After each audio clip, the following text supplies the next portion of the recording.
It's our pleasure at Channel 18's Community Channel to welcome back Pat Hart, Director of Community Relations and Services for Elder Service. Welcome to see you again, Pat. Well, thanks so much for inviting me. I always welcome a chance to talk about our agency and our different programs and acquaint people with all the different services that we provide. Good. We heard a little bit about some of those services. You're going to pick us up from that point and kind of explain some of the ones we didn't cover so well. Sure, be happy to.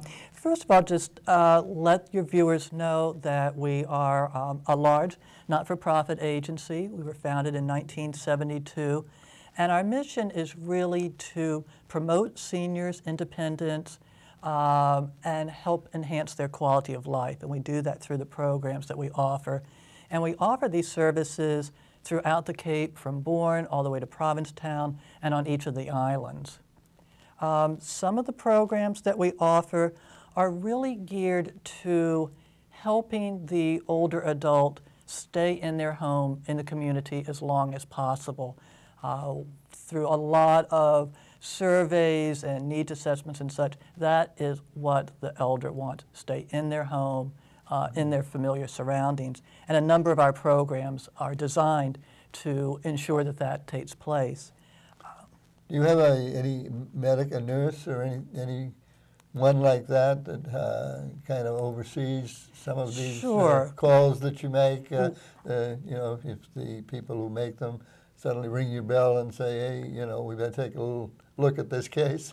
Absolutely. We receive referrals through our information and referral department. That's really the entry point of elder services.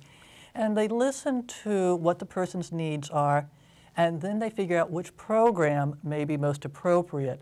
Oftentimes, they first come to the door of home care.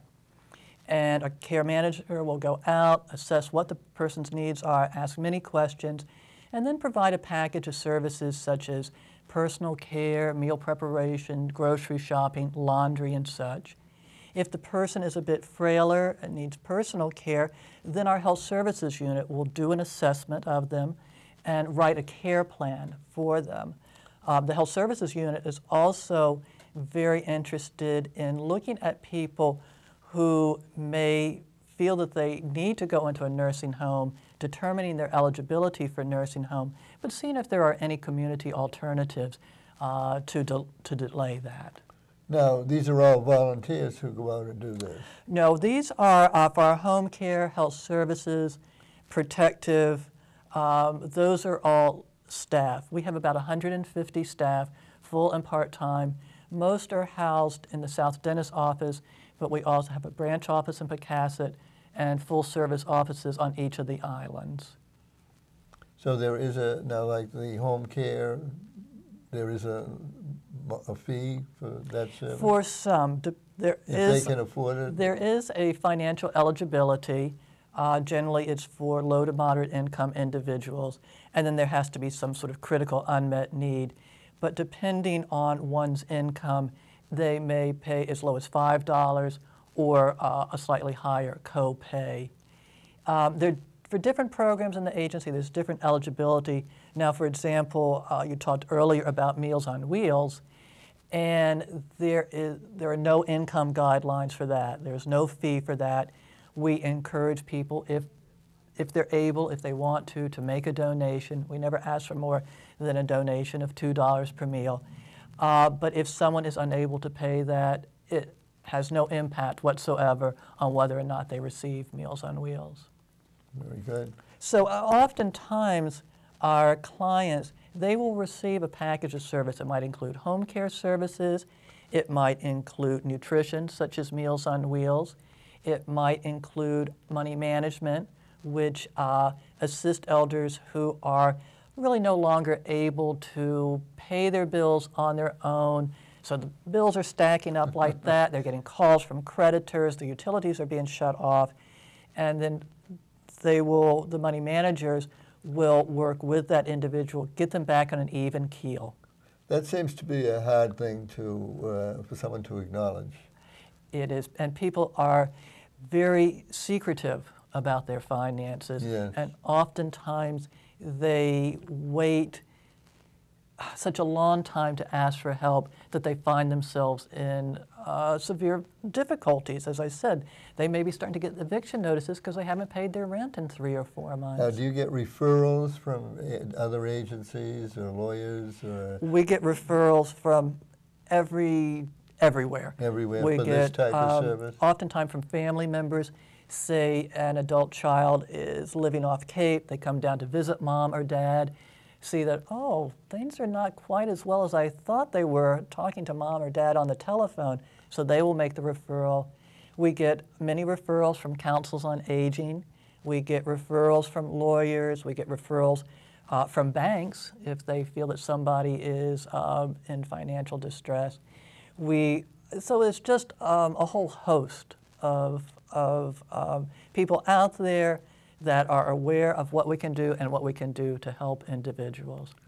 Now for our protective services, there's actually a group of individuals that are considered mandated reporters. So if they suspect that someone is at risk, has been either physically or emotionally abused, neglected, financially exploited, or is at risk of harm because of self-neglect, certain individuals such as police, EMTs, doctors, nurses, social workers, they are obligated to make a report to our agency. A protective service caseworker will investigate that situation, and if it's confirmed that a person has been harmed or is at risk of continuing harm, they will intervene in a way to alleviate that harm. Protective services can be very, very complex because one of the factors is that unlike child protective services, with adult protective, the older adult has a right to refuse intervention. So even if we feel positive that someone has been harmed, we cannot move forward without their consent. But what we try to do is build a rapport with that person. So we're leaving the door open, so if they change their mind and ask for help, they'll be comfortable doing that. Very good. Now, funding for your organization? Most of our funding, about 3/4 of it is state funding. Another 12–13% is federal government. We get good support from Barnstable County for our nutrition programs. And then some of, as I said, the co-pays and such. We've done some fundraising. We were very pleased this past fall that we were one of the recipients for the Seaside Le Mans, which is held down in Mashpee. So that was fantastic. And then also in September, we had our first ever golf tournament, which was a great success. And we're already planning for the next one in September. Well, the Cape is big on golf. It is, and we were a little worried that maybe there are too many tournaments, but we had wonderful support from the community for this, and we had a beautiful day for it, and people are already picking their foursomes. Oh, good. Well, you touch a lot of people, and you know, throughout the Cape, if you're only having one fundraiser, I would hope that you would get some good support. Right. Now, so that's really, you don't ask for support in various sections of the Cape, like the Falmouth area, the Hyannis area, the Provincetown area. You know, you treat the whole Cape as one. Right, we do. And we understand that different parts of the Cape and the islands have unique challenges, but we see ourselves as a regional organization. Just a couple other programs I'd like to quickly touch on if we have time. We also have our Family Caregiver Support Program, which many of our programs are looking at what are the needs of the frail elder. This looks at what are the needs of the caregiver, because caregiving is a 24-hour, 7-day-a-week responsibility. Oftentimes people just become physically, emotionally exhausted. And this program, they will sit down with the caregiver, say, what do you need? What are the supports that you need to remain in this role, and help them plan for future caregiving.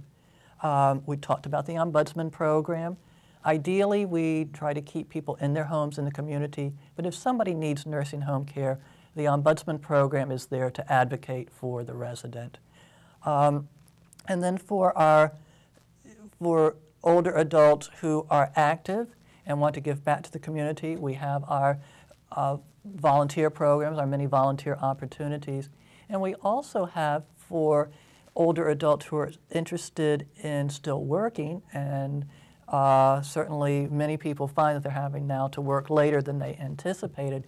We have our Mature Workers program, which is a job training program, and that it's a unique job training program in that people actually receive a salary while they are learning computer skills or working at what we call a host agency to really improve their skills and get that experience they need so they can go out and look for a unsubsidized position. Oh, wonderful. So that's a big help to a lot of people. it is, and I think that one thing I would really like your viewers to take away from this is that we, even though we're called Elder Services, we actually serve people of all ages.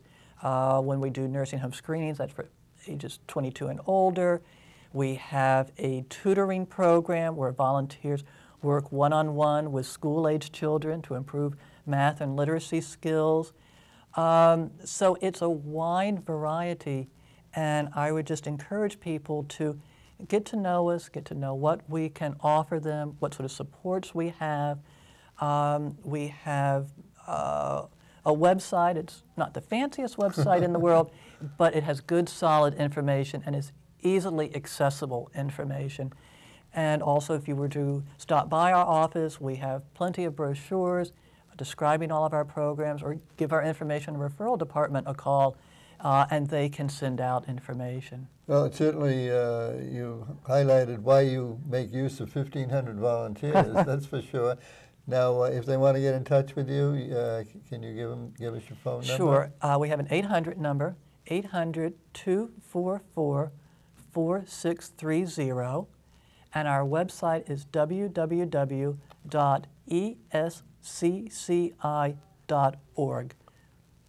And they can reach you anytime, leave a message, either in the computer or on the telephone? Absolutely. And you'll get a call right back. That's right. Well, I think Pat has given you a lot of information, but no matter who you are, I'm sure you're touched by some of it.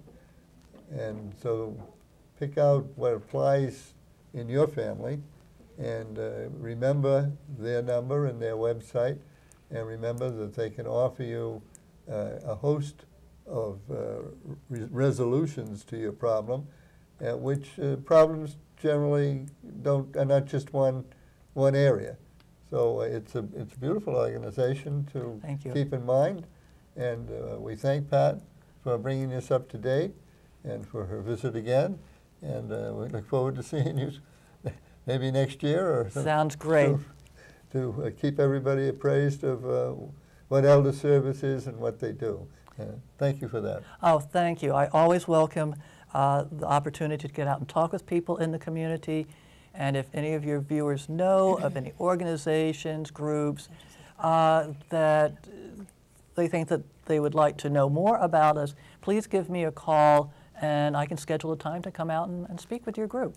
There you go. You have an invitation. Thanks again. Thank you.